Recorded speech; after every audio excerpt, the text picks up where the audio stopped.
Mga magulang dito na mayroong anak na nag-aaral sa Masville High School at sa Masville Elementary School, katulad ng mga sigurado ito mga batang ito, na hindi na kayo mag-aalala kung umuulan, umaambon sabagat meron ng bubong, high-tech na bubong, polycarbonate na bubong. Yan ay bukod pa, mga kasama, doon sa mga building na pinagawa ko rito. Merong building sa elementary, merong building sa high school.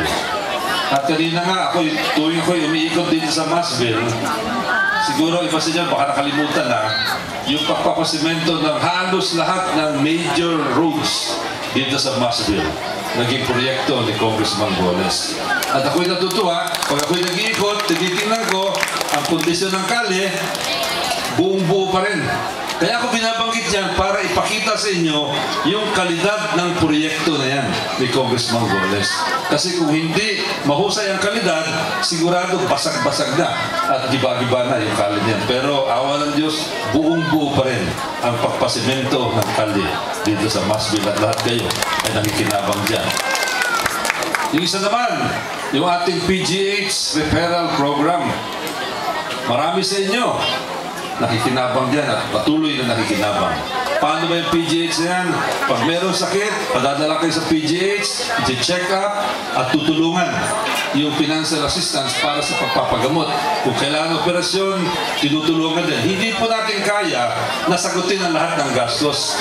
Pero sa pamamagitan nito, nababawasan natin yung gastos, nakakuha tayo ng magandang discount at nagbibigay ako ng financial assistance.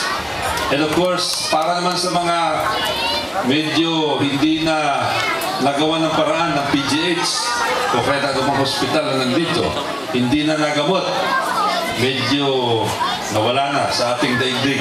Meron tayong palibing program. Marami rin sa inyo, mga pamilya rito nakinabang na. Ito yung tunay na libreng palibing. Walang babayaran sa punerarya, sagot po ng programa ni Congressman Goles dyan. Hindi na kayo magbabayad ng 12,000 o ano man. Sagot na yan ng programa ni Congressman Goles. Sapagkat alam ko kung gaano kahalaga ito sa mga pamilyang namatayan. Isipin nyo, lalo na pag ang namatay, padre ng pamilya, na wala na ng hanap buhay ang pamilya, tapos na bigla pa nagkaroon ng malaking gastos, kaawa-awa. Kaya naisip yan ni Congressman Goles.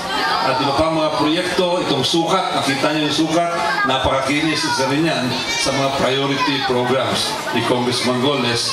Nagkaroon ng konting widening, yung makinis na pagpapa-asfalto, yung paglalagay ng guhit, para pag nakita nyo, isa yan sa pinakamagandang avenue sa buong Metro Manila. Kung ikumpara nyo, yung sukat, talo yung mga avenue sa Pasay, talo yung mga avenue sa Marikina, sa Mandaluyong, ang sukat po ang isa sa pinakamaganda ang maintenance. At nais kong sabihin na itong lahat ng mga bagay na ito, itong mga programang ito, ay mahirap pong gawin kung hindi kami nagkaroon ng magandang kooperasyon ni Mayor June Bernabe.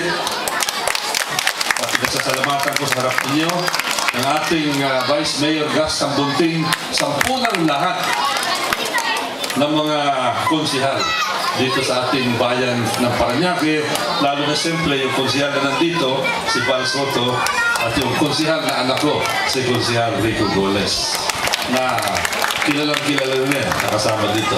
So yun po, ako po'y bumabati sa inyo, ako'y nandito para magulat kung ano ang naging trabaho ni Congressman Goles bilang pagsunod sa inyong utos.